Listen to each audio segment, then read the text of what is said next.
బేసిట్ చెప్తుంది కదా. మరి బోలే బాబాకి వద్దామా? ఈ బోలే బాబా ఎవడు? పొమిల్ జైను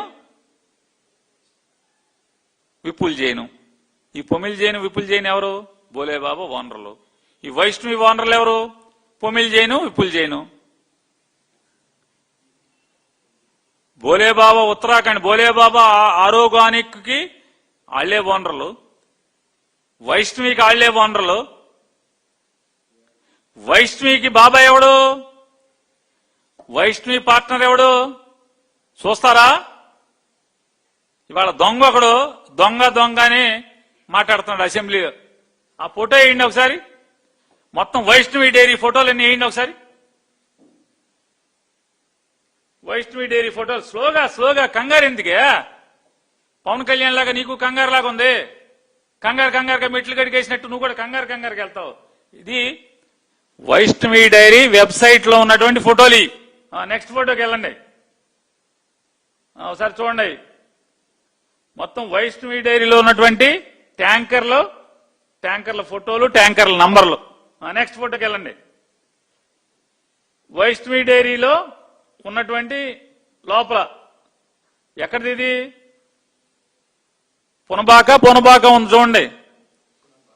పునంబాక పునం అమ్మ లేదు, పునబాకే. పునబాకో కానీ ఆ తలుపు మీద చూడండి ఒకసారి. ఈ తలుపు మీద ఏంటిది? లోగో కనపడుతుందా? ఈ తలుపు మీద లోగో. అదేదో ఇవాళ ఒక అసెంబ్లీలో ఒక మాట్లాడాడు, ఒక ఆడదాగా ఉంది కంపెనీ. అది కాదా? సరే నెక్స్ట్ దానికి వెళ్ళండి. ఇంకో ఫోటోకి వెళ్ళండి.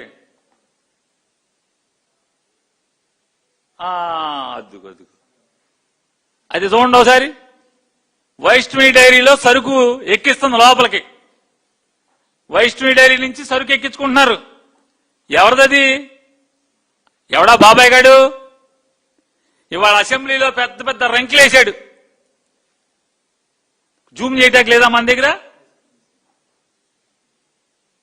చూడండి బాబాయ్. ఇది వైష్ణవి డైరీలో ఉన్నటువంటి వెబ్సైట్ లో ఉన్న ఫోటోలు. నేనేం గ్రాఫిక్స్ కాదు, కావాలంటే మీరందరూ కూడా కొట్టుకోవచ్చు. చూడండి ఎట్లాంటి వాళ్ళు ఉన్నారో ఇవాళ చంద్రబాబు చుట్టూ ఉన్నారు. చంద్రబాబు ఎటువంటి వాడో, చంద్రబాబు చుట్టూ ఉన్న వాళ్ళు చూడండి. నెక్స్ట్ దానికి వెళ్ళండి. నెక్స్ట్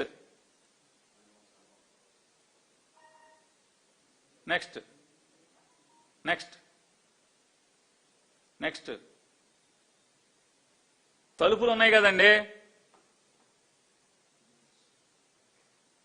కంపెనీ తలుపులు ఉన్నాయిగా, గేట్లు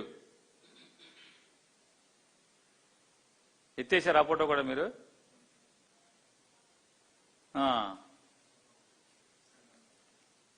ఏదైతే 4 ట్యాంకర్లు ఏఆర్ డైరీ సప్లై చేసిన 4 ట్యాంకర్లు వెనక్కి వెళ్లి మళ్లీ దాంట్లో సైలోసుల్లో నింపి మళ్లీ తిరుపతి శ్రీవారికి 4 కల్తీ నెయ్యి, ఏదైతే కల్తీ నెయ్యి అంటున్నారో లేకపోతే కొవ్వు నెయ్యి అంటున్నారో అది సప్లై చేసేశారో ఆ డైరీ చూడండి. ఈ తలుపు మీద ఎవడ? ఆ తలుపు మీద వైష్ణవి బొమ్మ. ఈ తలుపు మీద ఈ బొమ్మ ఎవరిది? బాబాయిది. చూడండి వీళ్ళ అక్రమ సంబంధాలు, వీళ్ళ మాఫియా బుద్ధులు, దుర్మార్గందరూ వీళ్ళయి జగన్మోహన్ రెడ్డి గారికి సంబంధం అంటారు. వీళ్ళని ఏమనాలి? ఇప్పుడు ఏం చేయాలి వీళ్ళని చెప్పండి. వీళ్ళందరూ హిందువులేగా, ఏం చేస్తున్నారు దేవుడికి? ఇది మరి పవన్ కళ్యాణ్ గారు చెప్పారుగా, వైష్ణవి డైరీ అనే దాంట్లో అసలు ఏఆర్ డైరీలో పాలే లేవు, నెయ్యి అసలే లేదు, అంతా కెమికల్స్.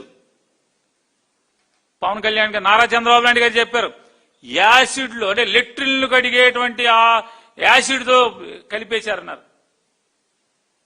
ఎవరు వీళ్ళందరూ? సరే ఇంకోటి కూడా చెప్తాను. ఈ వైష్ణవి డైరీ లేదా బోలేబాబా డైరీ, పొమిల్ జైను విపుల్ జైను, వీళ్ళిద్దరికీ హెరిటేజ్ లో వాటాలు ఉన్నాయా లేవో చెప్పమని అడుగుతున్నాను. నేను ఉన్నాయని చెప్తున్నాను, ఉన్నాయా లేవో చెప్పండి. తప్పు అయితే తప్పు, వెనక సారీ సార్ చంద్రబాబు గారు అంట. నేను కూడా పవన్ కళ్యాణ్ అంటున్నాడే, నేను ముఖ్యమంత్రి అన్నానా? నేను అనలేదు కదా. నేను కూడా చెప్తాను, నేను అనలేదు, సారీ అండి చెప్తాను, సారీ అని చెప్తాను.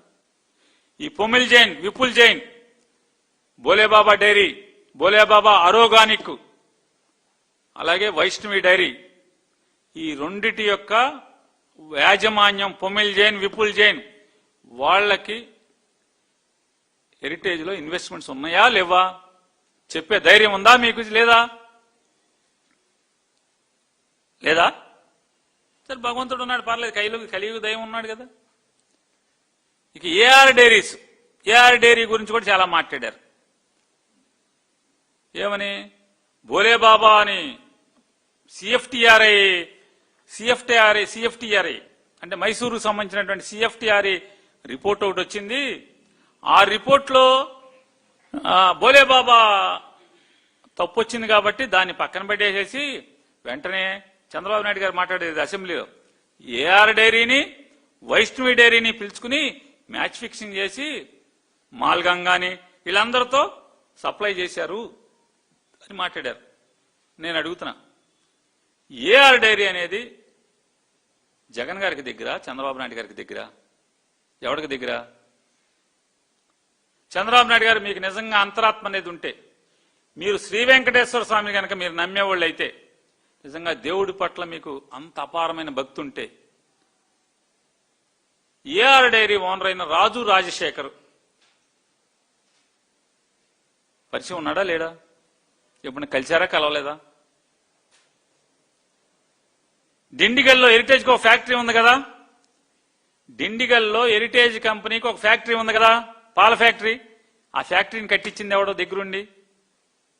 ఎవడు కట్టించాడంటున్నా? గుర్తుందా? చంద్రబాబు నాయుడు గారు గుర్తుందా? డిండిగల్లో హెరిటేజ్ ఫ్యాక్టరీని ఎవడు కట్టించాడో గుర్తుందా? గుర్తుకొచ్చాడా రాజశేఖర్ గుర్తు రాలేదా? భగవంతుడున్నాడు, ఏం పర్లేదు. అలాగే ఆయన మాట్లాడారు. ఏమని మాట్లాడారంటే,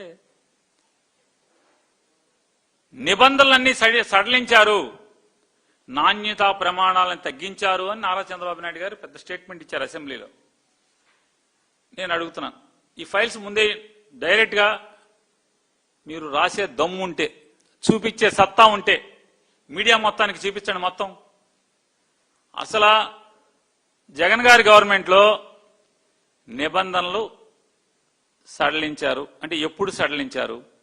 ఆ సడలించటానికి దానికి ముందు చరిత్ర ఏంటి, దాని నేపథ్యం ఏంటి, దాని తర్వాత నిబంధనలు మళ్ళీ టైటన్ చేసింది ఎప్పుడు, మళ్ళీ కట్టడి చేసింది ఎప్పుడు? అంతా జగన్ గారి గవర్నమెంట్ లోనే. జగన్ గారు ఏ నిబంధనలు అయితే పొందుపరిచాడో మళ్ళీ, అంటే జగన్ గారి ప్రభుత్వంలోని టీటీడీ పాలక మండలి ఏ నిబంధనల మేరకు మార్పులు చేసి నిబంధనలు కఠినతరం చేశారో, ఇవాళకి అదే నిబంధనలు ఉన్నాయి కదా, నువ్వేమన్నా మార్చావా అని అడుగుతున్నాను. జగన్ గారి గవర్నమెంట్ లో ఉన్నటువంటి టీటీడీ పాలక మండలి ఏర్పాటు చేసిన నిబంధనల మేరకే నెయ్యి కొనుగోలు చేస్తున్నారు, టెండర్లు పిలుస్తున్నారు కదా. ఇక సరళీకృతం చేశారని చెప్పి మాట్లాడారు. సరళీకృతం ఎందుకు చేశారు? పర్చేజ్ కమిటీలో ఉన్నటువంటి సభ్యులు, నెయ్యి కొనుగోలు కమిటీలో ఉన్నటువంటి సభ్యులు, అసలు కాంపిటీషన్ జరగట్లేదు. అతి తక్కువ మంది అసెంబ్లీలో మీ ఎమ్మెల్యేలు, మీ మంత్రులు చెప్తున్నారు 32వ పేజీ, 35వ పేజీ, 21వ పేజీ, 44వ పేజీ అని. మేము కూడా చెప్తాం కదా, సీట్ చెప్పిందని చెప్తున్నారు కదా అందరూ, మీ వాళ్ళే చెప్తున్నారు కదా. మరి మీరు గెలవగానే, మీరు ముఖ్యమంత్రిగా 2024లో గెలవగానే జూన్లో సిఎఫ్టిఆర్ఐ రిపోర్ట్ ని మేము చూశాము. ఆ రోజు సుబ్బారెడ్డి, ఆ రోజు ధర్మారెడ్డి దీన్ని తొక్కిపెట్టారు. వారు గనక దాని మీద చర్య తీసుకుంటే గనక వాళ్ళ నిబద్ధత బయటకు వచ్చేది, వాళ్ళ నిరూపించుకునేవాళ్ళు అని చెప్పి మాట్లాడుతున్నారు కదా. మరి మీ నిబద్ధత ఏమైంది అని అడుగుతున్నా. 2024 జూన్లో మీరు ప్రమాణ స్వీకారం చేశారు. జూన్లోనే కొండ మీదకి వెళ్లి నేను ప్రక్షాళన చేస్తాను తిరుపతిని అన్నారు. సిఎఫ్టిఆర్ఐ రిపోర్ట్ గురించి కూడా మాట్లాడారు. మరి సిఎఫ్టిఆర్ఐ రిపోర్ట్ లో ఉన్నటువంటి premier dairy, alpha dairy, మాల్గంగా dairy, Vaishnavi dairy, ఈ డైరీలు కూడా రిపోర్ట్ లో ఉన్నాయి కదా అని చెప్తున్నారు కదా. మరి మీరు ముఖ్యమంత్రిగా అయిన తర్వాత మీరు ప్రమాణ స్వీకారం జూన్లో చేశారు. ఆల్ఫా డైరీ, మాల్గంగా డైరీ 2024 నవంబర్ దాకా నెయ్యి సప్లై చేసింది కదా. సిఎఫ్టిఆర్ఐ రిపోర్ట్ లో కల్తీ నెయ్యి సప్లై చేస్తున్నారు అని చెప్పని రిపోర్ట్ ఉందని మీరు చెప్తున్నారు. ఆ రిపోర్ట్ లో ఉన్నటువంటి ప్రీమియర్ డైరీ, ఆ రిపోర్ట్ లో ఉన్నటువంటి ఆల్ఫా డైరీ, ఆ రిపోర్ట్ లో ఉన్నటువంటి మాల్గంగా డైరీ అంటే జనవరి 25, 2025 జనవరి దాకా ప్రీమియర్ డైరీ మీకు సప్లై చేసింది కదా. 2024 నవంబర్ దాకా మాల్గంగా, ఆల్ఫా సప్లై చేసినాయి కదా. మరి మీ నిబద్ధత ఏమైంది? వెంటనే మీరు ప్రమాణ స్వీకారం చేయగానే సిఎఫ్టిఆర్ఐ రిపోర్ట్ లో ఏముందో ఆ రిపోర్ట్ ప్రకారం మీరెందుకు చర్యలు తీసుకోలేదు? సరే, మీ కథకే వద్దాం. సుబ్బారెడ్డి